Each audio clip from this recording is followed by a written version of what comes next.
Welcome, advocates, to another episode of the Leading Equity Podcast, a podcast that focuses on supporting educators with the tools and resources necessary to ensure equity at their schools.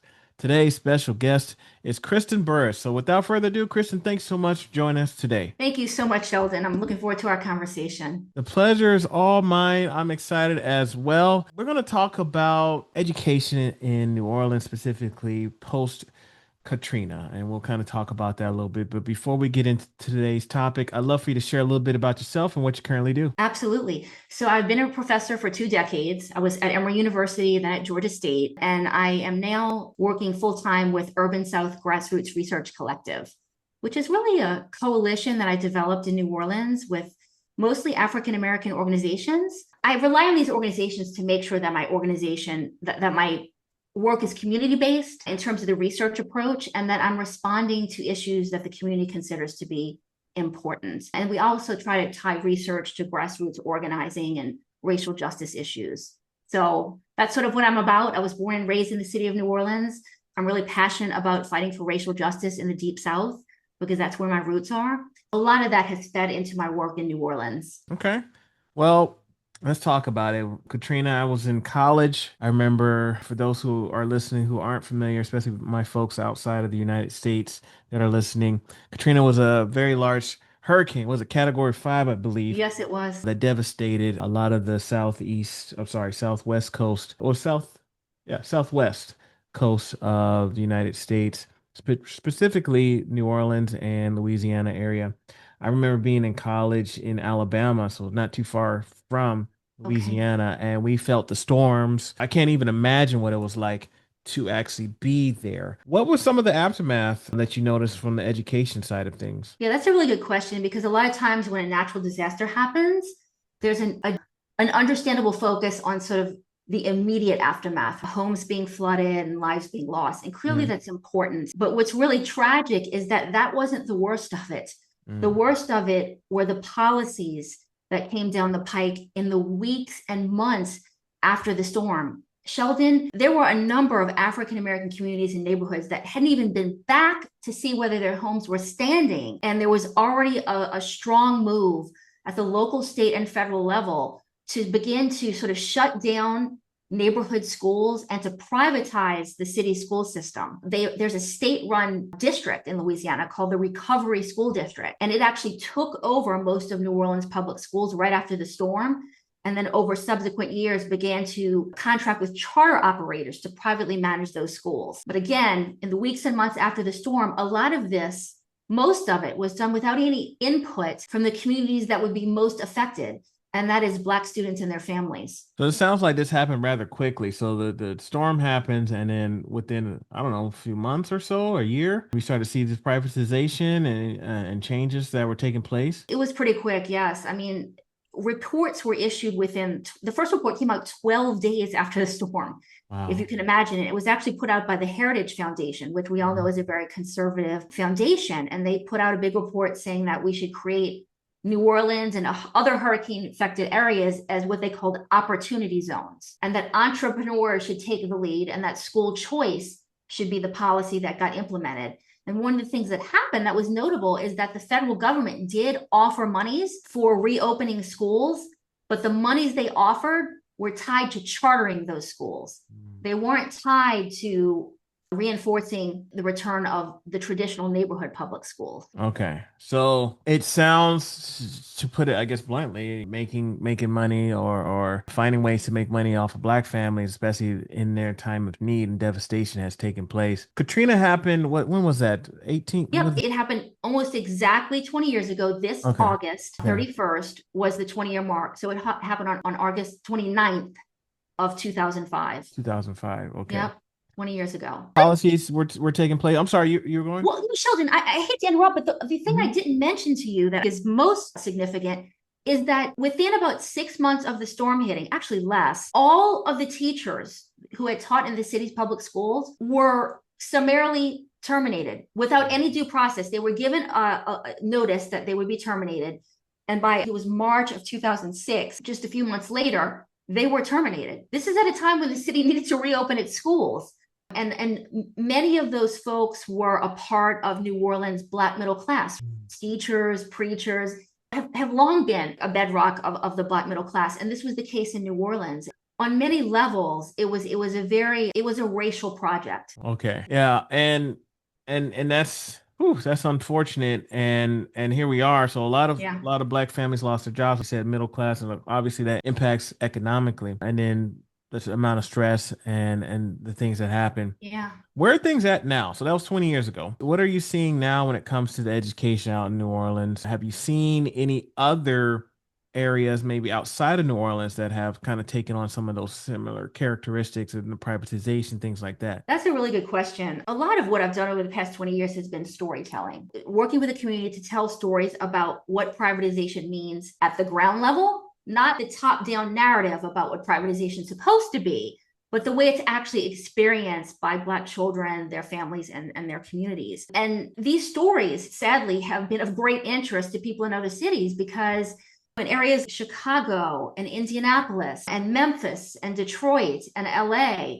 the list goes on, unfortunately. The move to privatize in many ways has been premised off of this New Orleans model, taking over the district, closing down the schools, bringing in Teach for America, sort of these inexperienced outside teachers, paying private operators to operate these schools, etc. Often I'm contacted by grassroots organizations in other cities to discuss, well, what happened in New Orleans? Because we're thinking that this may be more complex. It may not be in our best interest. What can we learn from New Orleans? Just as one example, right now, I've been in touch with folks in Houston because there's a group there called Community Voices for Public Education that has been pushing back against the takeover of the Houston public schools for about 2 years now. And we've tried to sort of exchange stories and share with them some of the experiences on the ground so that they can share those in their respective cities and say, look, it sounds good. There's a lot of discussion about racial equity, about raising achievement, about civil rights. It's packaged in a really good way, right? But the reality is something very different. And once you start to hear the stories of people who have been targeted by these reforms, you begin to understand that the experience is different, very different from the promises that are made by these reformers. Can you give me some examples? What does that look like that you said targeted? Can you give me an example of that? Sure. So there was a school named Frederick Douglass High School, and it was in the Bywater area of New Orleans, which was a sort of a majority Black, but interracial neighborhood, high school that had been there for years, a majority Black high school. And the district came in, the State Run Recovery School District came in and said, well, we're gonna charter this school, or we may charter the school. We're not sure what we're gonna do. We want to get community input. Paul Vallis, who had done some things, privatization in Chicago, was now in New Orleans.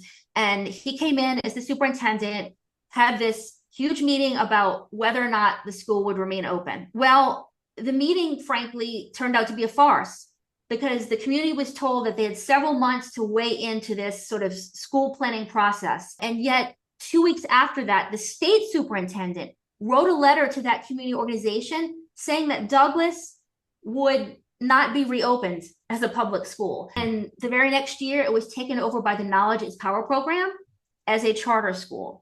Those are the kinds of things where the process was made to look engaging, but in reality, it was already a foregone conclusion by state leaders and education charter school proponents that this is what was going to happen. Even where they located some of the schools, because as you can imagine, after Katrina, many of the buildings had been damaged. Well, they got $2 billion to rebuild new schools in New Orleans.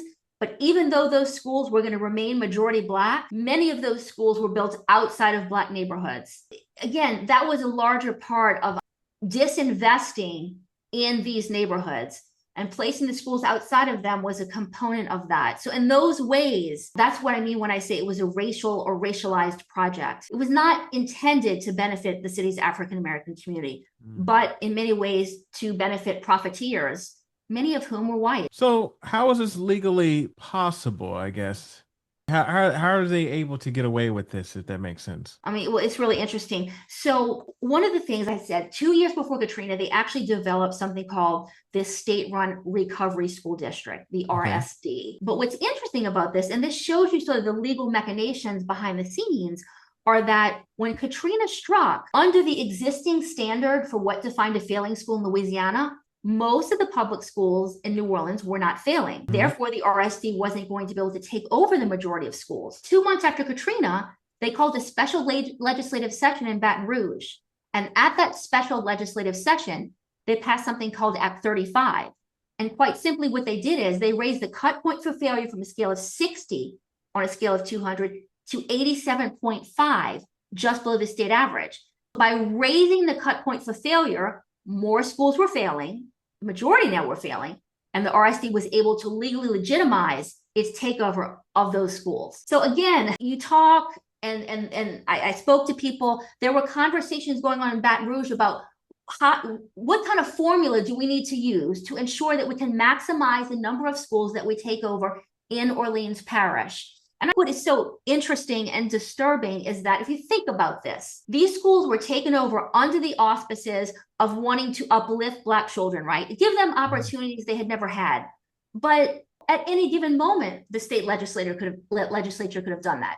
In any given moment, New Orleans history or Louisiana's history, white policymakers could have invested in Black education, and they never have. The fact that suddenly there seemed to be this interest definitely raised some antennas. And then, of course, the way it unfolded in sort of disenfranchising communities and not really honoring some of the aspirations and visions that they had for their children proved that this was not a democratic project. Okay. This is interesting. And you said it seems to have spread. What are some things that we can do? Because I don't want the whole conversation to be centered around the perils, if you will. I agree. What are some things that we can do? What kind of guidance can you provide to those who Yes. are we need to make some changes?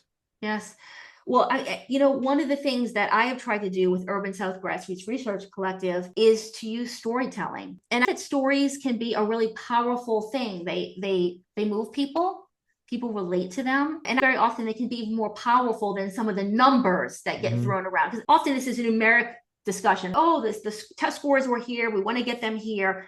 And kids' education isn't about test scores. It's about so much more. These neighborhood schools are the centers of communities.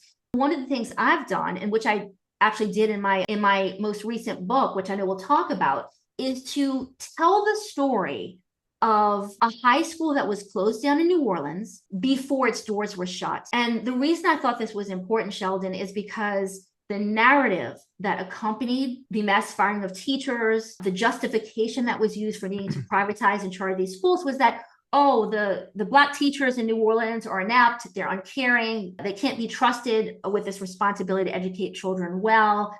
We need to do all of these reforms. I knew that there was a very different story from many of the community members that I work with. I had heard uplifting stories about the public schools they went to when they were growing up and teachers that really inspired them and changed their lives. I decided, okay, there's this narrative of failure.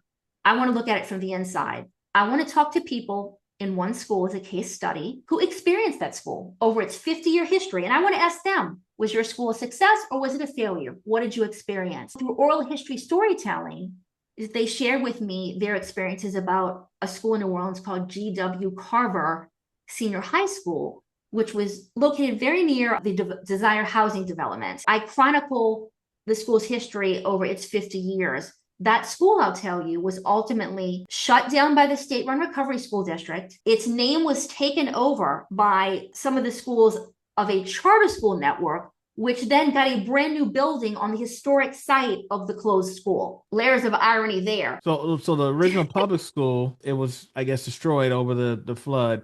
And then a charter school took that name and set up right in the same area. Is that correct? Yeah, it was. Yep. So basically, when the storm hit, the state-run recovery school district took over Carver Senior High School and operated it for a few years, but then it phased it out and closed it. Meanwhile, a new building was being built where the historic school was. As the school was phased out, this charter network that was going to be in the new building took over Carver's name for 2 of its charter schools that then were merged and are now in this new building. Wow. Of course, never mind that Black teachers who taught for decades at Carver, where the state built the school in 1958, but never gave additional funds, really, any substantive funds to upkeep the school. Those teachers worked, where by the time the 1980s came, there were there's no running water in the science labs.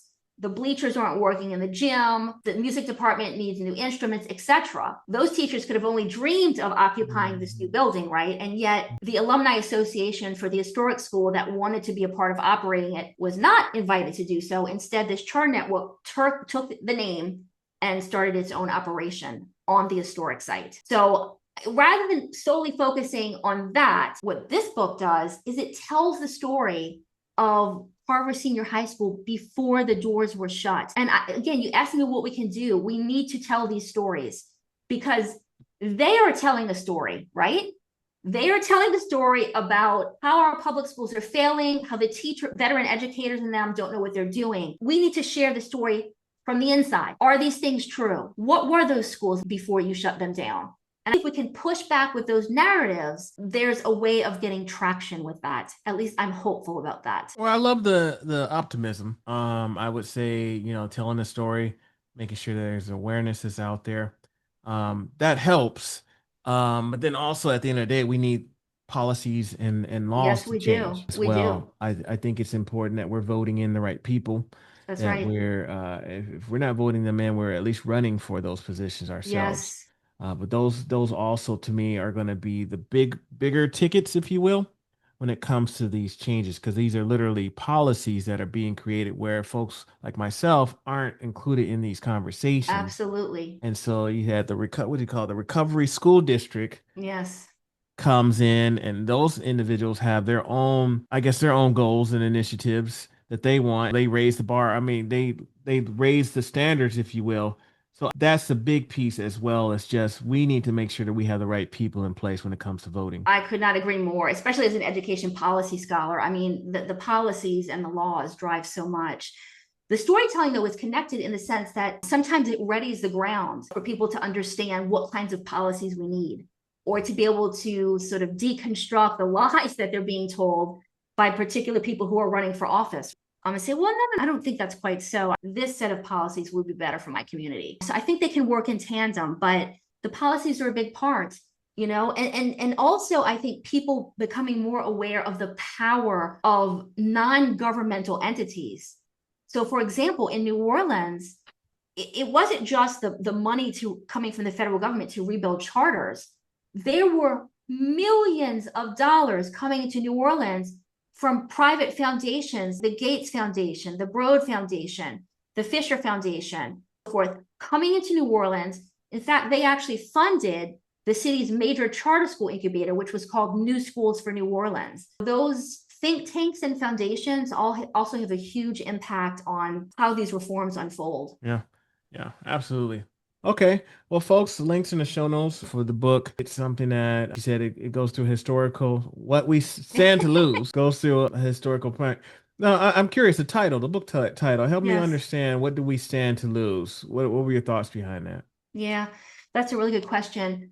I mean, what we stand to lose or the sort of historical and cultural value that teachers of color bring to the schools that they teach in.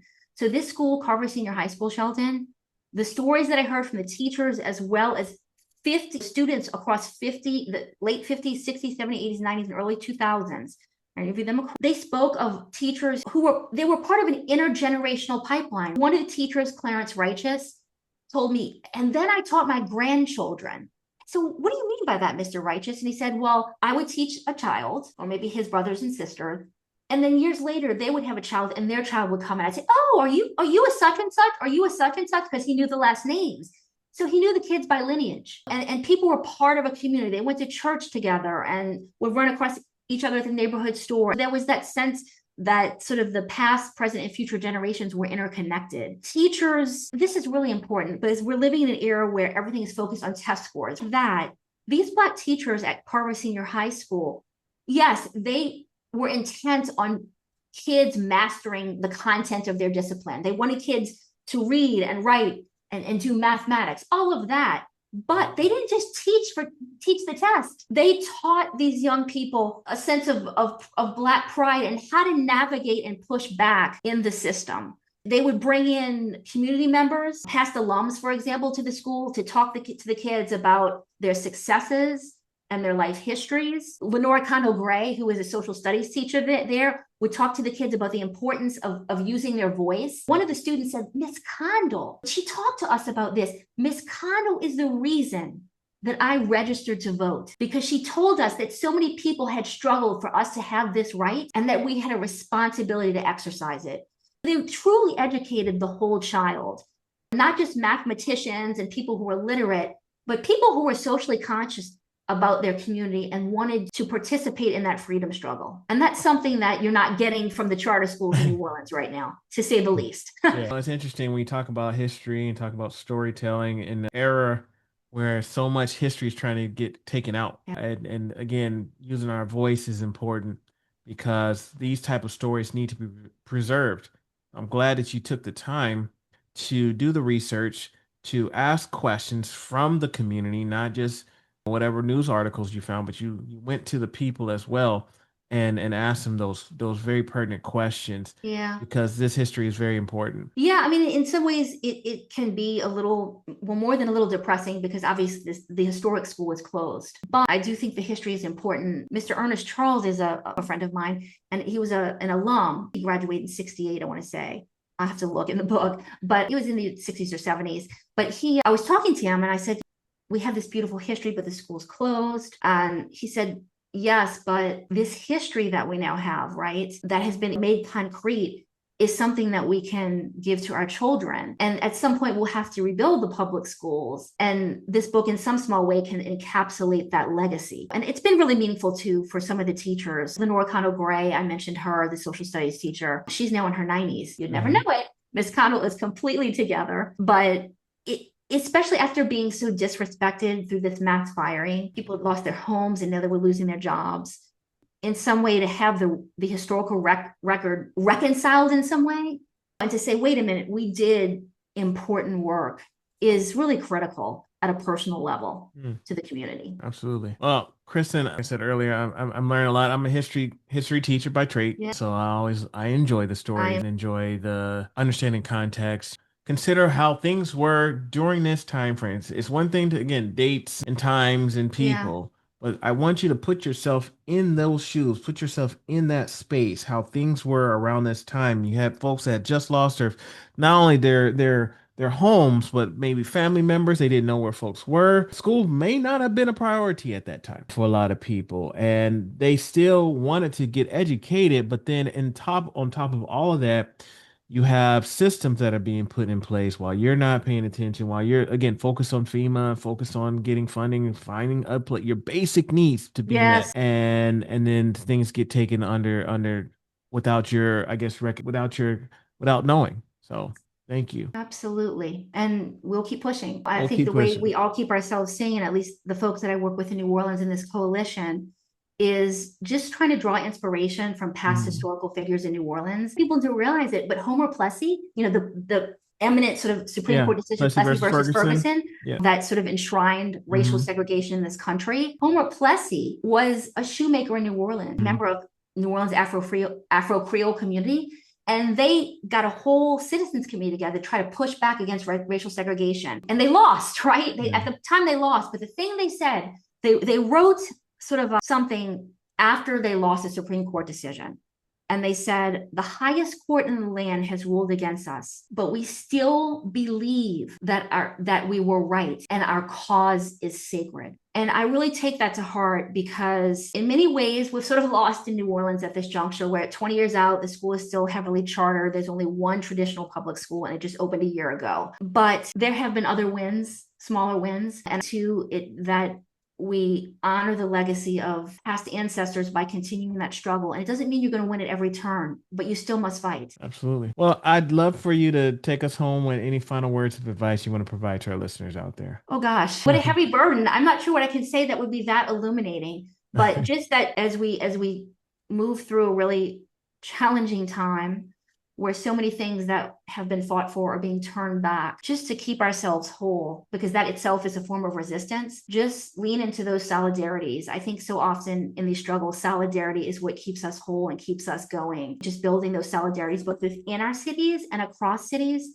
is so important. So If anyone ever wants to reach out to me, I'm happy to chat, brainstorm, strategize, etc. What's the best way to reach you online? You can just go to my website, www.kristen, Kristen, Buras, Buras.com. And I have a contact form there, and they can just send me a note. Okay, sounds good. Once again, Kristen Buras is here. Thank you so much for your time. It's been a pleasure. I'm so grateful. Thank you so much, Sheldon. Thanks for everything that you do.